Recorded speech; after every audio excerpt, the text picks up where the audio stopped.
and Leonardo Sarabia. And the other person that is involved in the particular agent-based model efforts is Lucia Rodriguez Planes. She's from the National University of Tierra del Fuego, which is in the southern tip of Argentina. And we have other collaborators in the network that have contributed to this model in particular. Andres Duhur, Juan Aparicio, and Adriana Schiavini. This is just a picture of one of our latest modeling meetings over Zoom. So as I mentioned, Latin America had a very interesting trajectory in terms of COVID-19, with, for example, Peru having a very rapid, Peru and Brazil that didn't have, well, particularly Brazil didn't have really strong restrictions at the beginning, so the epidemic took off really quickly.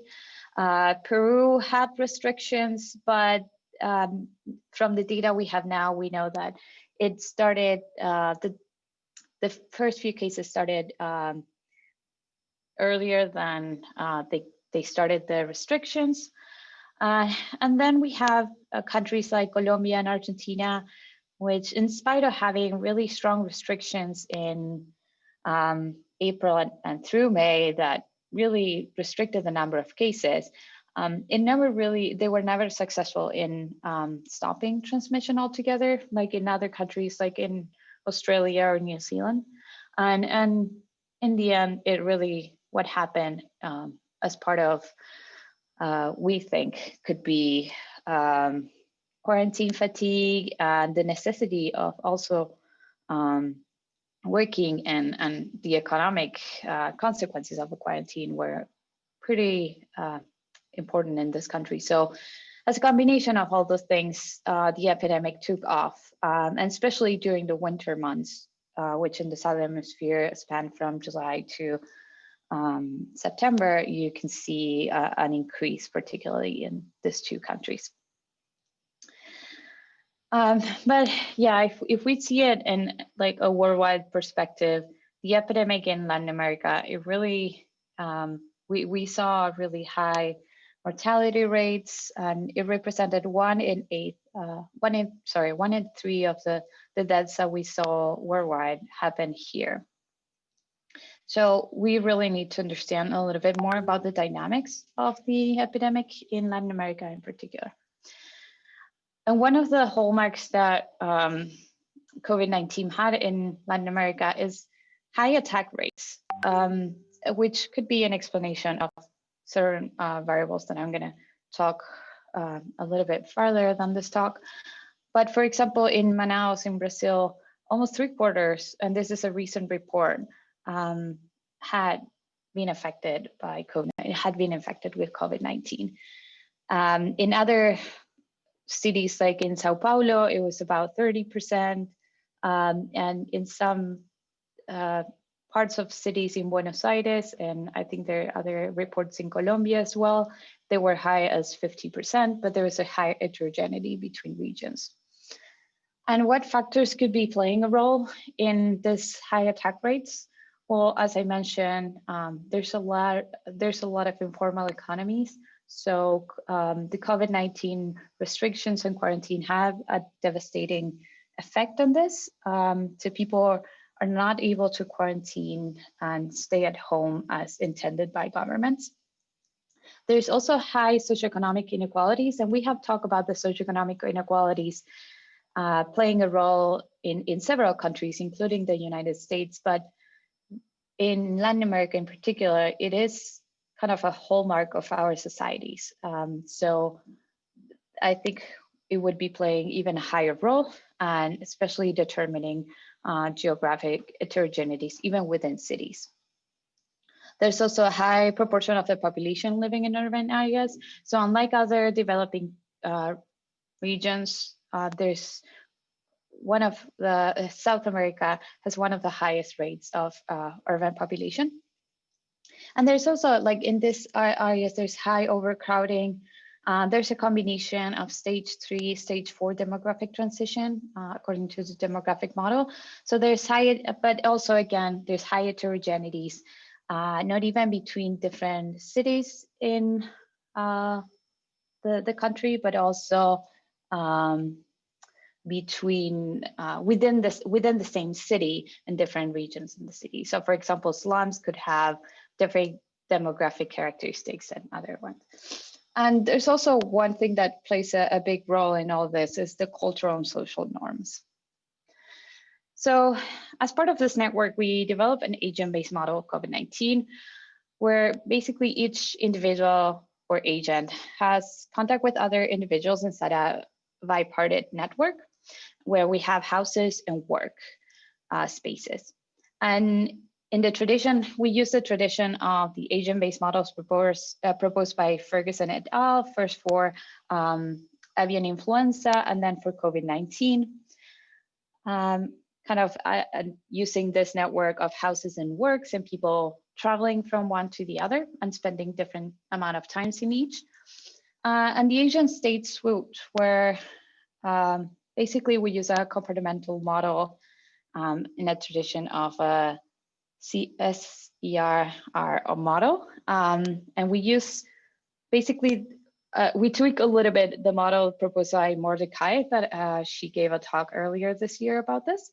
So basically we have the susceptible individuals going into exposed and then transitioning into an infectious state where they have some period of time where they start developing symptoms if they do, and it's called IH.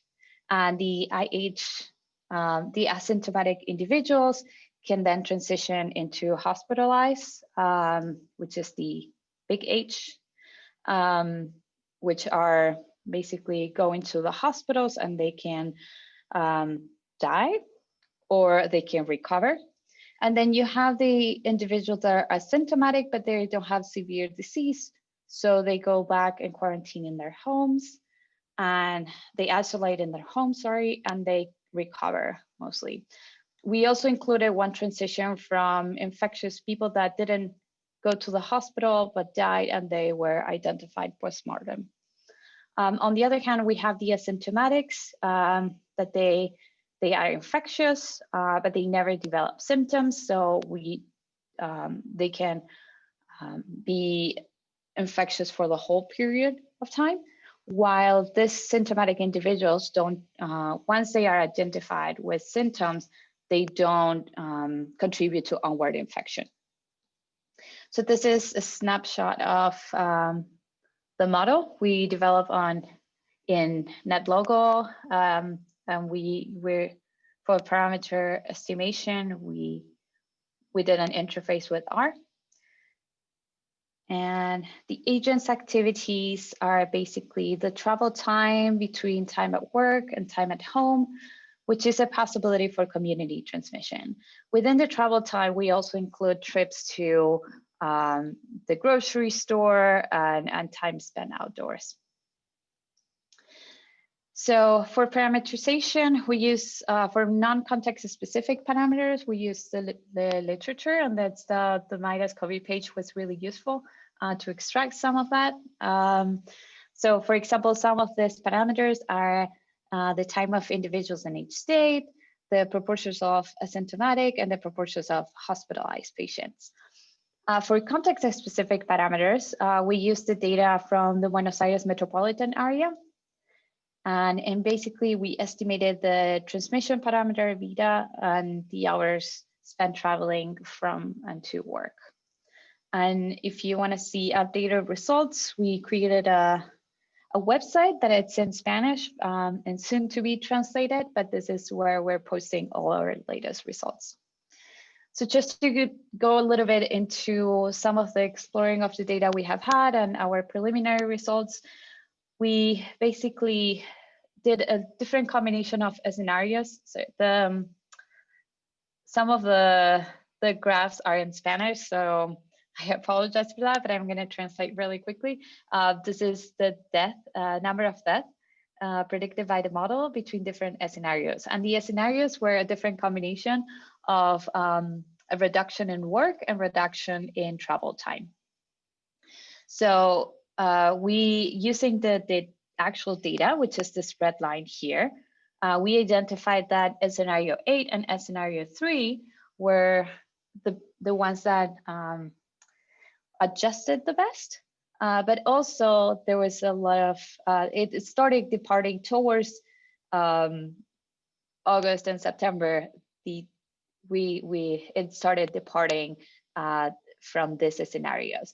So, and these vertical lines are the different phases in the epidemics and the different restrictions that were imposed in Argentina. So we need to dive a little bit into what was happening in this time period.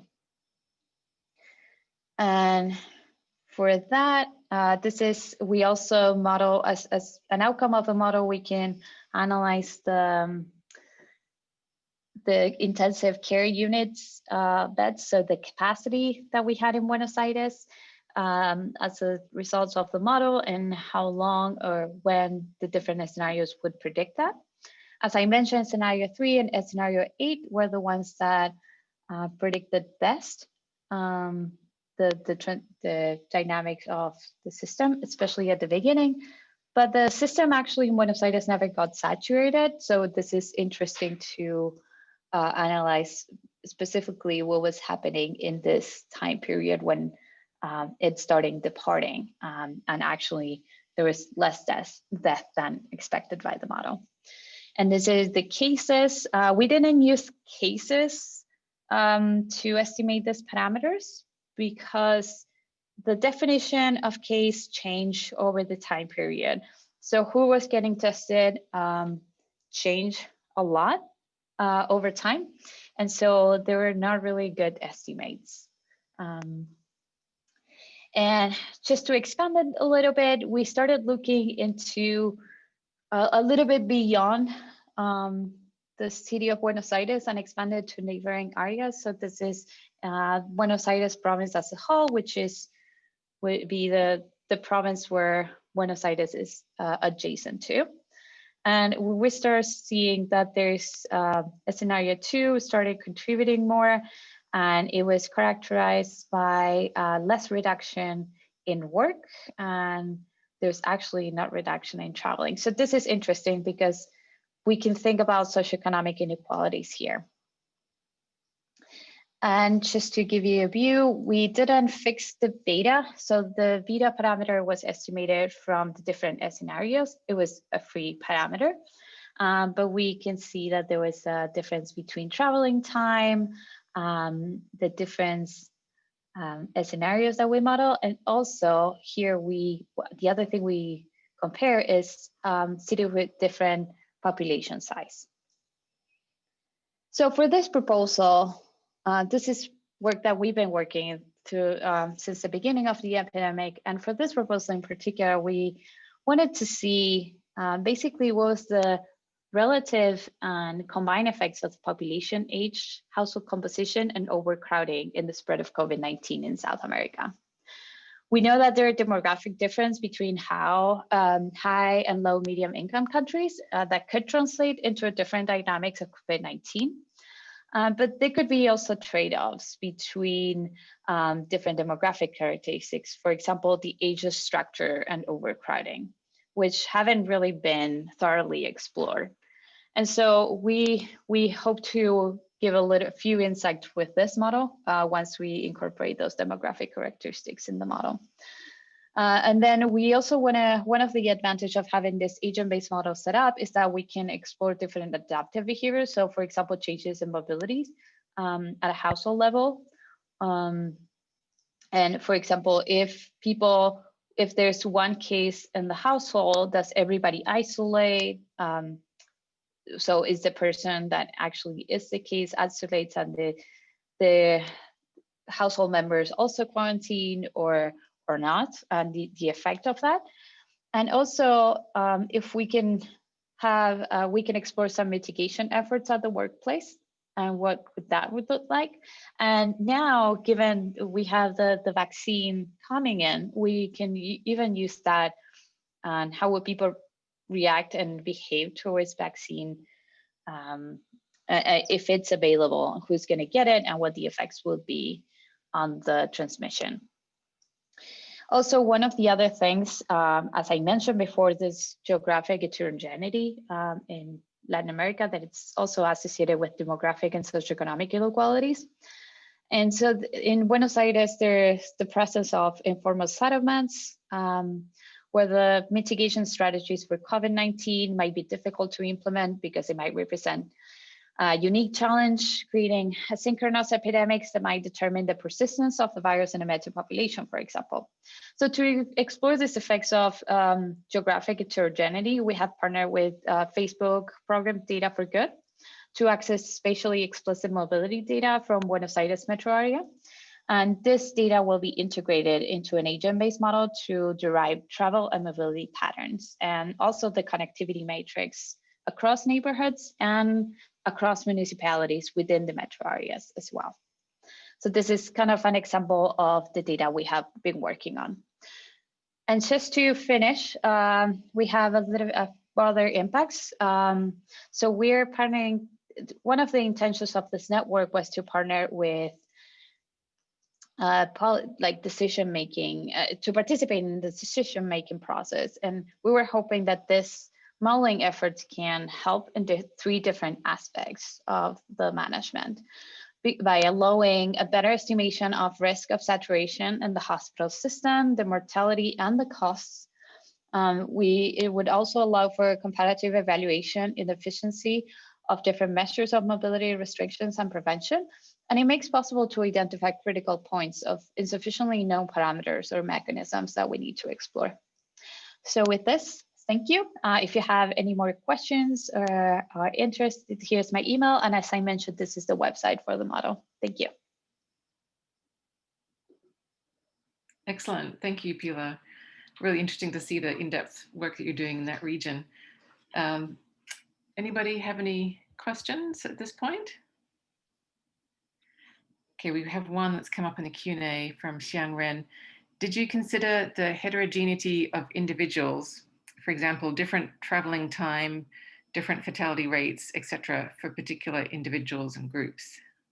No, in that preliminary model that I show, but that's the intention, particularly by adding age structure of the group and using different contact rates between different age groups, and also, well, different traveling times for age groups, but also different mortality rates and different proportions of asymptomatic and symptomatic patients. Okay, thanks. I don't see any other questions right now, so I'll go ahead and move on to, thanks again, Pilar.